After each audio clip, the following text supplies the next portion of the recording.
momento está entre ellos. Que la paz de Dios sea con todo su pueblo. El Señor es con nosotros. Y por eso alabamos y glorificamos su nombre. Le damos la bienvenida a todos y a todas los que están aquí en nuestro templo y a todos y a todas que nos escuchan y nos ven a través de nuestra página en internet. El título de la predicación de hoy es Ante la duda, saluda. El título es Ante la duda, saluda. Y me baso en la lectura de 2 de Timoteo, capítulo 2, versículos del 8 al 15. Lectura que ya hemos tenido en la liturgia del día de hoy. Permítame en esta mañana comenzar el mensaje con un cuentito. ¿Puedo? Es como un cuentito cortito, bien cortito. ¿Le interesa escucharlo? Se trata sobre un pastor metodista que era debo decir que era extremadamente, o mejor dicho, que era mega extremadamente lindo. ¿Sabe de quién le hablo? Muy bien, ese ritmo.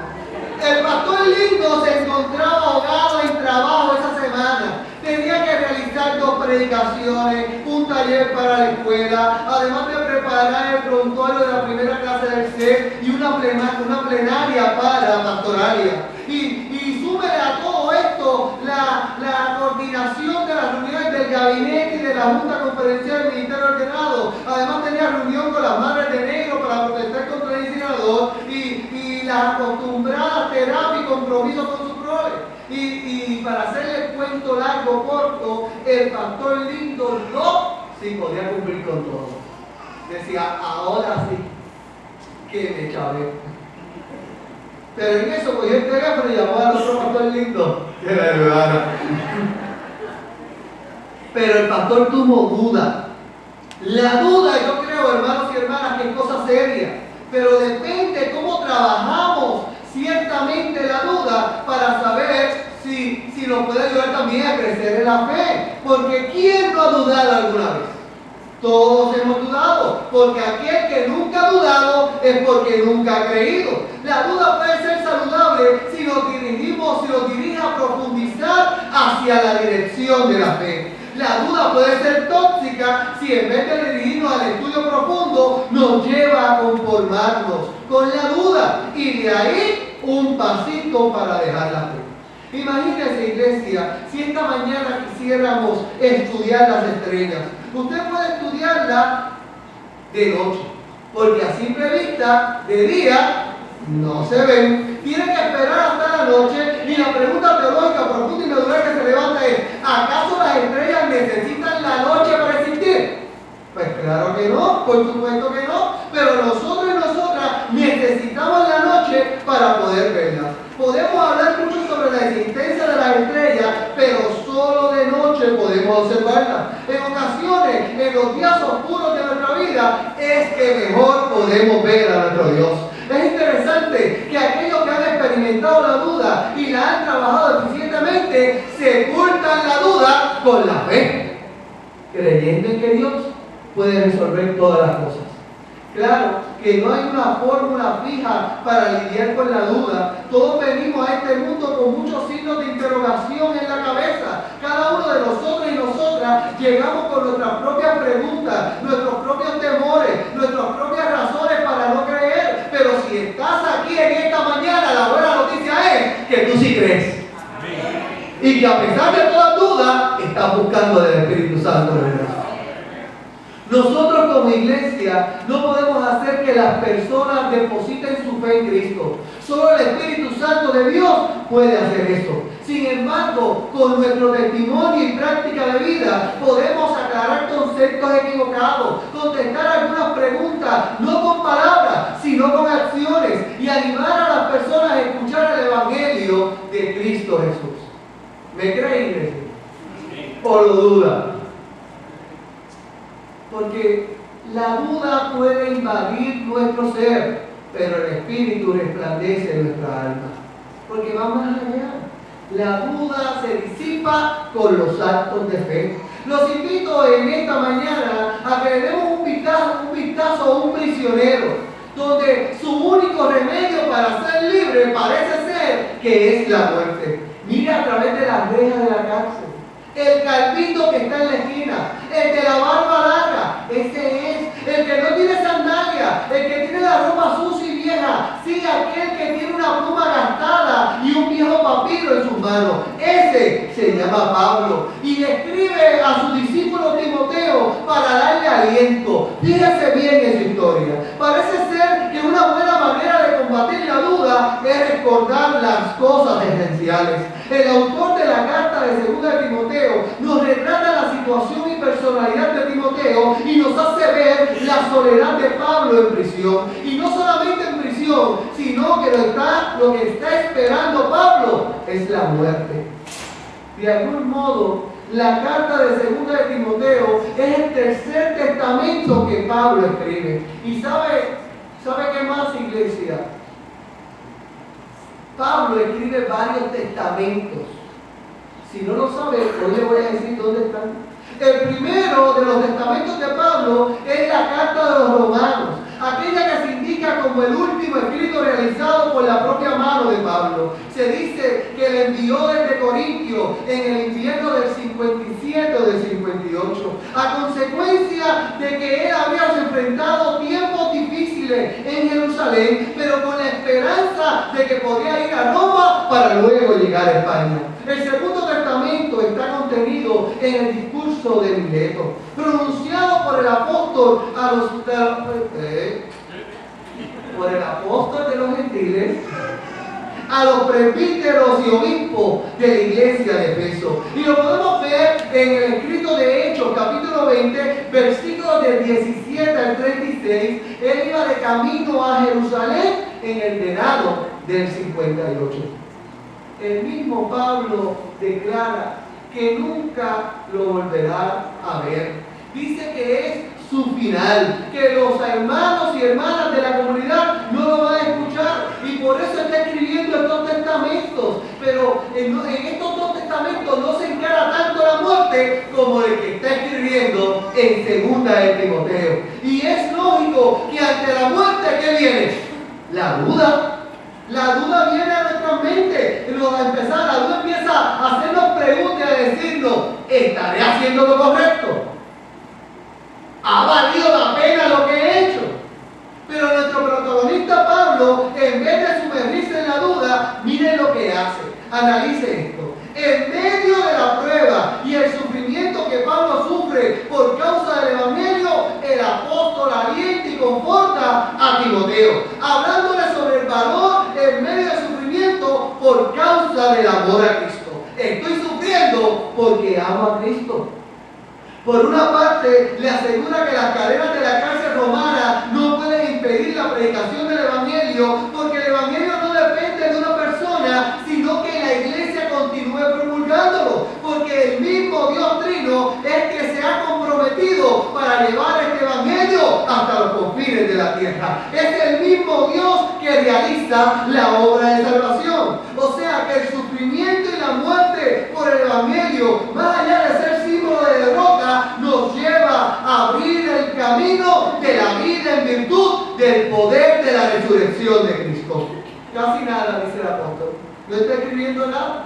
Y la pregunta teológica profunda y medula que se levanta es: Iglesia Metodista Betel, ¿le cree al apóstol o lo duda? La duda nos acecha.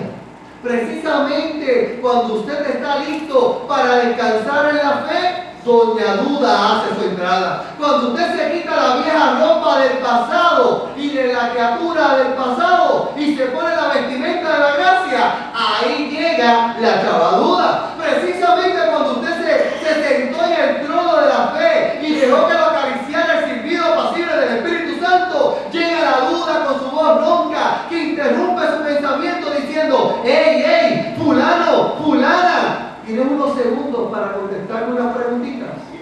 Y comienza la duda su malvado interrogatorio, sembrando desconfianza y desesperanza. La duda te pregunta: ¿cómo puedes creer que el Todopoderoso se fija en ti? ¿Cómo puedes creer que el Señor te limpie y te sature?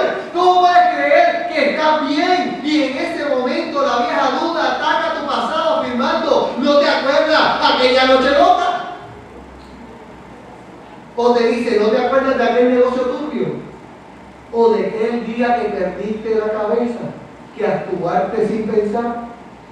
¿Acaso olvidas que Dios te pudiera pedir cuentas? Y después remata la duda preguntando, ¿quién te dijo que el Dios Trino le importa un pepino al culo tu vida? Con todo lo que Dios tiene que hacer, ¿va a estar mirándote a ti? Esa iglesia es la condenada vecina llamada duda. Nadie la llama, pero ella como entrometida siempre llega. La señora duda te dice que la iglesia es un cuento de camino, que es para ignorante, te seduce para que no creas en el invisible, sin ofrecer respuesta alguna con la suficiencia gracia de lo visible. Su arma principal es el sentido común, es la lógica.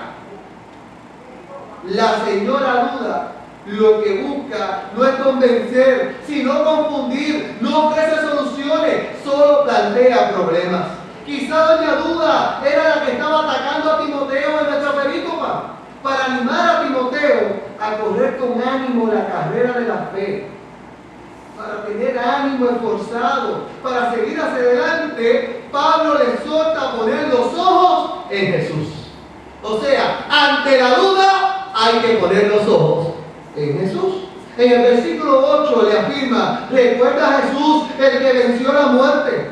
Como de costumbre, Pablo en medio de la calamidad invita a mirar al caballero de la cruz. La resurrección de Cristo es un gran estímulo para Timoteo y para todo creyente que pasa la persecución por la fe. Pablo está en la cárcel por el evangelio. El apóstol se halla encadenado y condenado a muerte, pero ve todo esto no para refugiarse en la duda, sino para creer más en medio del sufrimiento. Pablo ciertamente es el hombre que toma la cruz y sigue a Cristo. Pablo está como un criminal encadenado, y su verdadero motivo de estar en esta situación fue el predicar la salvación a los gentiles. No ha hecho nada malo, está predicando, pero observe la fe de este hombre. Cuando toma la fuerza suficiente para decir, yo no sé cuánto valor tuvo que acumular Pablo, yo no sé con cuánta fuerza tuvo que tomar la pluma para escribir que está seguro, que estaba lleno de la convicción y decir, pero la palabra de Dios no está encadenada. Yo estoy encadenado, pero la palabra es libre. Pablo está preso, pero la palabra está suelta. Quizá la iglesia se siente presa de la duda y la confusión. Quizá nos sentimos presos de la calumnia o de la persecución o de la crítica, pero la palabra de Dios está suelta como gavete. Y no hay poder humano, no hay poder espiritual que detenga la palabra de Dios. Así que ante la duda, sigue adelante con la palabra. El evangelio cumplirá con su propósito. Lo hizo en tiempos de Pablo y lo hará en nuestro tiempo. Es decir, porque la palabra de Dios no está encadenada, todo lo resisto a causa del evangelio para que la salvación alcance a todos y a todas. Cuando llegue la duda, tenemos que trabajar con el estudio para creer más, buscando en que se crece y nos lleva a la fidelidad. ¿Lo duda? ¿Ve que tengo razón? Que la duda es la condenación. ¿Sí? Mira a Pablo encarcelado. Él cobra nuevos ánimos. Él considera como lo que ha hecho otras veces, cómo Cristo se mueve a través de su situación. Él ve que Cristo vive en él y nosotros debemos ver que Cristo vive en nosotros y en nosotras. Y en medio del sufrimiento, con Él morimos y con Él y para Él vivimos. Y con Él hemos de reinar. Qué interesante ese versículo 11. Pablo cita un himno cristiano primitivo que aseguraba que la unión con Cristo en el sufrimiento nos llevaba a la fe y que la fe nos llevaba a participar de su gloria. La primera parte de la cita dice así: si morimos con Él, viviremos con Él. Si perseveramos, reinaremos con Él. O sea, que ante la duda, saluda. Como dice el título de esta predicación, que es un comando que sigue en todo militar. Ante la duda, perseveramos en la fe. Pero no me confunda esto de reinar, porque este reinar no tiene que ver nada con las teologías tóxicas de escape de las religiones contemporáneas. Deje de ver los evangelistas televisivos y empiece a ver la palabra de Dios. No se conforme con el evangelio masticado. Viva el evangelio. La vida de Pablo nos define muy bien este reinado. Pablo no está en un palacio. ¿O usted lo ve en el palacio? Pablo no está en un trono de oro. Pablo no está en el placer. Pablo está en la cárcel. Está preso. Reinar con Cristo en este contexto significa experimentar en la propia vida la restauración de la fe, ofreciendo el mensaje profético que no son adivinanzas contemporáneas, sino la que la profecía de Dios es el mensaje de Dios. El mensaje de Dios que a veces es incómodo, el mensaje de Dios que a veces es desafiante, el mensaje de Dios que a veces me mueve el piso, pero que es el mensaje de Dios para salir de la duda. Ese mensaje que en tiempos judíos se llamaba profecía, es el querigma de Dios. Ese mensaje también nos ayuda a vivir el sacerdocio, no como una posición de poder, sino como una posición de servicio, para así vivir su reino. Vivir el reino es tomar la cruz y seguir a Cristo. Eso es. No es tener cuentas bancarias grandes. Es seguir a Cristo. Como mensajero, naturalmente este mensaje está iluminado por el Espíritu para crecer en el Dios Trino. Como sacerdotes y sacerdotisas tenemos un corazón que se deleita en el Dios Trino, y para vivir su reino aceptamos la voluntad de Dios en armonía con la nuestra. Pero no se vaya nadie, ahora es que viene lo bueno, ahora es que viene lo lindo. Para vencer toda duda, aquí es que vamos a profundizar. Si somos infieles, ¿oyó bien? Si somos infieles, Él sigue siendo fiel. Si somos infieles, Él permanece fiel. ¿Qué clase de contraste? Dios paga la infidelidad con fidelidad. ¿Qué contraste este? Frente a la continua infidelidad del creyente está la continua fidelidad del Señor. Aquí está la gran seguridad de todo cristiano y toda cristiana. Hay una posibilidad real que el cristiano y la cristiana sea infiel, lo que equivale a estar negando constantemente a Cristo, como lo hizo Pedro frente a la fogata en el patio de Caifás. Y a lo mejor usted dice: yo nunca lo he negado, pero ha puesto atrás. El Señor te sacó de un sitio y tú vuelves a ti. El Señor te liberó del alcohol y tú vuelves al alcohol. El Señor te liberó de la infidelidad y tú vuelves a ser infiel. El Señor te limpió de la droga y tú vuelves a la droga, porque la duda te invade. Pero en esta hora no es hora que reine la duda, es hora que reine el Espíritu Santo de Dios en tu vida. Y cuando has tomado la nada, no vuelvas atrás. No vuelvas. Porque la duda trabaja como amiga. Vente si estamos entre panas. Ya no te acuerdas de los pobres.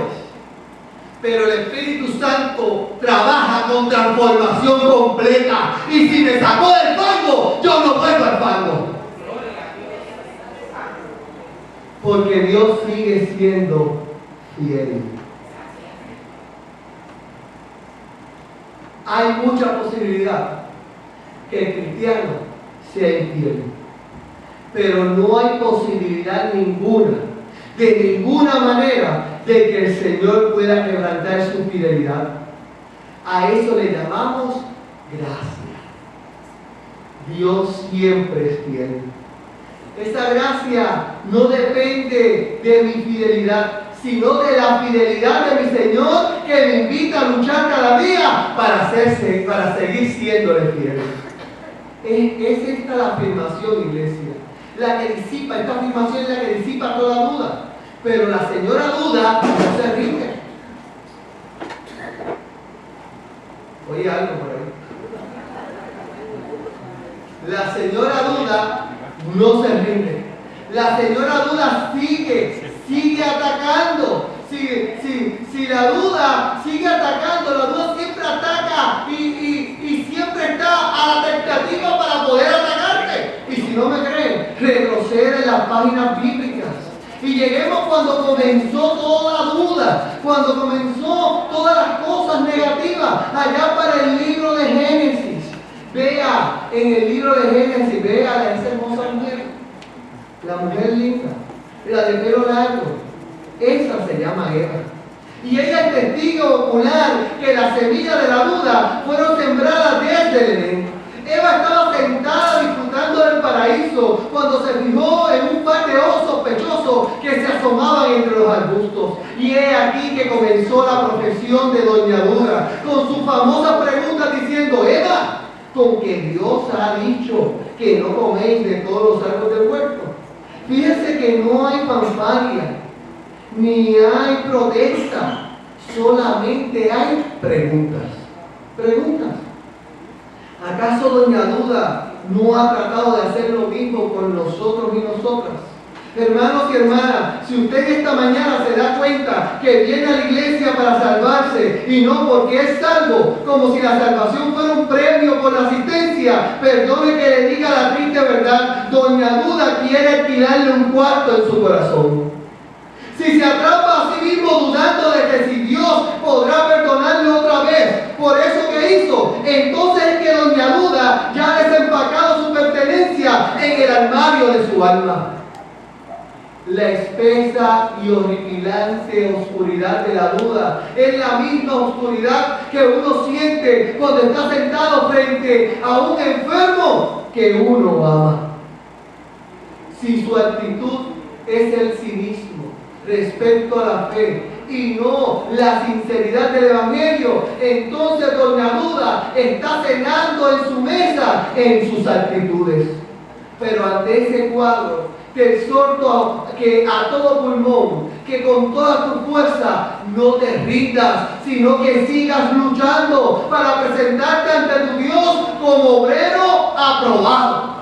Y la pregunta teológica profunda y me duele que se levanta es: a lo mejor te dice, pastor, ¿y cómo rayos se hace eso?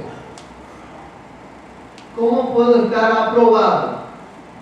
Hágale caso al apóstol Pablo. En primer lugar, hay que poner nuestra parte y hacer todo lo posible. Todo lo posible. Hay que esforzarse para presentarse a Dios aprobado. O sea, poder decirle a Dios cuando estemos frente a Él: misión cumplida. Lo que me enviaste a hacer lo hice. Amé, serví, me di para tu obra con alma, vida y corazón. Esa es nuestra parte. Y cuando venga Doña Duda, mándala a volar. Mándala a volar, sí, que se vaya. Sácala de tu cuerpo que es templo del Espíritu Santo y afírmate en tu fidelidad a Dios. Y hablando de fidelidad, recuerdo otro ejemplo. ¿Se acuerdan de Abraham? Abraham, el llamado padre de la fe en la cultura judía. Abraham sentía que Dios estaba con él. Sentía que las promesas de Dios eran difíciles de tragar. Sentía que aquella promesa de Dios era tan difícil de tragar como un novato comiendo almejas por primera vez. Y no juzgue a Abraham, sino póngase en su lugar. Mire qué clase de promesa le hizo Yahvé Dios. Dios que tenía descendencia como las estrellas del cielo. Abraham, al escuchar eso, se emocionó, pero cuando miró a su izquierda, se esfumó la emoción, porque vio a su esposa Sara caminando con un andador, sin fuerza.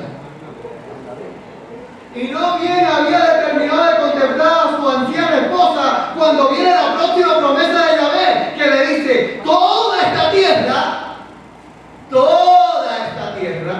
será tuya. ¿Alguien puede dudar de eso?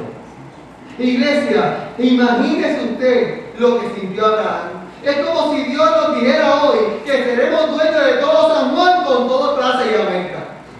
Con todo Plaza de América. ¿Verdad que eso es difícil de creer? No podemos juzgar a Abraham, no lo podemos juzgar por dudar. Nosotros y nosotras también dudaríamos. Me imagino que la duda atacaba a Abraham hasta en su sueño. Mientras dormía, oía la voz de la duda que le gritaba al oído. ¿Cómo puedes saber que Dios está contigo? ¿Cómo sabes que no son imágenes tuyas? ¿Qué tal si todo esto no es más que un engaño, un truco? ¿Cómo sabes que es Dios el que está hablando o solo tus emociones las que te engañan? La espesa y horripilante oscuridad de la duda es la misma oscuridad que uno siente cuando está frente al féretro que contiene a la persona que usted más ama. La duda es lo mismo, produce la misma oscuridad que lo abruma cuando se da cuenta que su ira descontrolada en un momento de violencia le cegó y le dio un golpe malo a su hijo, al hijo que usted más ama. La duda crea la misma oscuridad que se siente cuando se percata de que el divorcio que nunca quiso, ahora es definitivo. La oscuridad que se siente en la recaída, en la noticia de saber que tu hermosa princesa, la adolescente, tiene un embarazo no deseado. Es la misma oscuridad en medio de la cual Jesús gritó: Dios mío, ¿por qué me has desamparado? Palabras muy adecuadas, iglesia, porque cuando doña Duda aparece, sentimos que el Dios Trino está muy lejos. Cuando la duda empieza las preguntas, nosotros sentimos que Dios se fue. Y no nos damos cuenta que es precisamente esa razón la que nos hace que sintamos la oscuridad y que sintamos que Dios está lejos. Pero la realidad es que cuando dudamos, cuando estamos en crisis, cuando estamos en dolor, es cuando Cristo más cerca está. El Dios invisible se acerca para hacer su promesa realidad. Dios le cumplió la promesa a Abraham. Y te tengo una buena noticia esta mañana. Dios también va a cumplir su promesa en tu vida y en la mía. Lo va a hacer. Nosotros dudamos, pero Dios sigue siendo fiel. Recuerden nuestra perícopa. La perícopa va a ser esta predicación específicamente en el versículo 13. ¿Se acuerdan lo que dice ahí? Para eso yo lo puse aquí porque yo no me acuerdo tampoco. El versículo 13 afirma: si somos infieles, Él permanece fiel, pues no puede negarse a sí mismo. Y aunque mire que esto de la duda es fuerte, porque el pueblo de Dios con frecuencia se olvidó de su Dios, pero Dios nunca se olvida de su pueblo. Dios no se rinde. ¿Quiere más ejemplo además de lo que he dicho? Fíjese bien, cuando José lo echaron en una cisterna a sus propios hermanos, Dios no se rindió. Cuando Moisés dijo: no me envía a mí, enviaron, Dios no se rindió. Cuando los israelitas ya liberados añoraban la esclavitud en Egipto en vez de la leche y la miel de la tierra prometida, ¿sabe lo que hizo Dios? Dios no se rindió. Cuando Aarón estaba haciendo un becerro de oro como el Dios de su pueblo, ¿sabe lo que hizo Dios? Dios no se rindió. Cuando solo 2 de 10 exploradores espías expusieron que el enemigo era más poderoso y que Dios no era suficiente para derrotarlo, Dios no se rindió. Cuando Sansón le susurraba a Dalila para seducirla, cuando Saúl perseguía a David, cuando David tramó el plan contra Urías, Dios no se rindió. Y cuando la palabra de Dios había sido olvidada y habían edificado ídolos en los lugares altos para adorar, Dios no se rindió. Y mire, Dios podía haberse rendido, tenía razones suficientes. El pueblo le había dado la espalda, pero es que Dios no es así. Dios no es infiel. Dios es fiel desde la eternidad hasta la eternidad. Dios no se rinde. No se rinde. Es que Dios sigue siendo fiel. Miren esto, visualicen esto.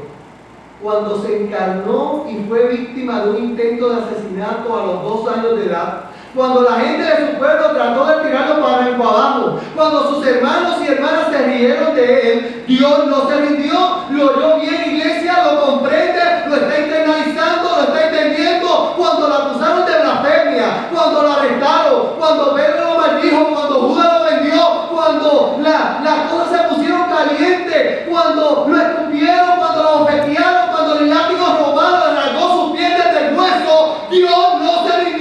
Y cuando Dios suspiró su último aliento en la cruz,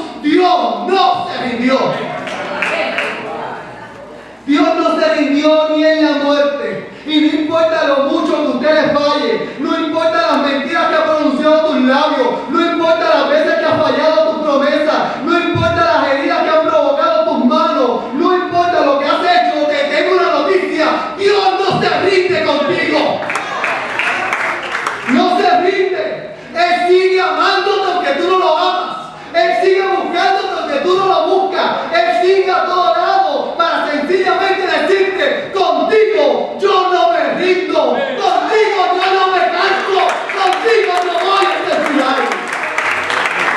Y la pregunta teológica profunda y verdadera es, iglesia, vamos a ser recíprocos. Dios, tú no te rindes y yo no me voy a rendir tampoco. Dios, tú no te rindes de amarme y yo te voy a seguir amando. Dios, tú no te rindes de buscarme y yo me voy a dejar encontrar. Y mi voz se abrirá para decirte, Jesucristo es el Señor, glorificado sea su nombre. Dios no se rinde. De modo, iglesia, que la próxima vez que aparezca Doña Duda por ahí, dígale con toda su fuerza, Duda, Dios no se rinde. Cuando Doña Duda aparezca de nuevo, coja a Doña Duda por un brazo y aunque le siga atacando, lleve a Doña Duda hasta el Calvario. Llévela allí, lleve a la Duda hasta la cruz, para que Doña Duda, cuando vea la cruz, se transforme de la duda a convicción, se transforme en fe, se transforme en paz. Pero hay que llevarla al Calvario. Sigue el ejemplo de Pablo, que cuando Doña Duda vino donde él, ella transformó en fe y trató de transmitir esa fe a Timoteo, con la misión de evangelizar, de anunciar la piedad de Dios a través de las buenas obras, para que así permanezcamos en la fe, en el amor y en la santidad. Hoy, a las 12 menos cuarto de la tarde, es el día preciso para que tu duda se convierta en testimonio de fe. Hoy es el día preciso para que ante la duda de tu depresión, ante la duda de tu enfermedad, ante la duda de tu crisis, ante la duda de tu tormenta, ante la duda de las cadenas que te atan, hoy es el día de decirle a todo esto, mi Dios no se rinde, y la depresión el Señor la va a sacar, y la cadena el Señor la va a romper, y la enfermedad el Señor la va a sanar, y el hijo perdido va a regresar, porque Dios no se rinde.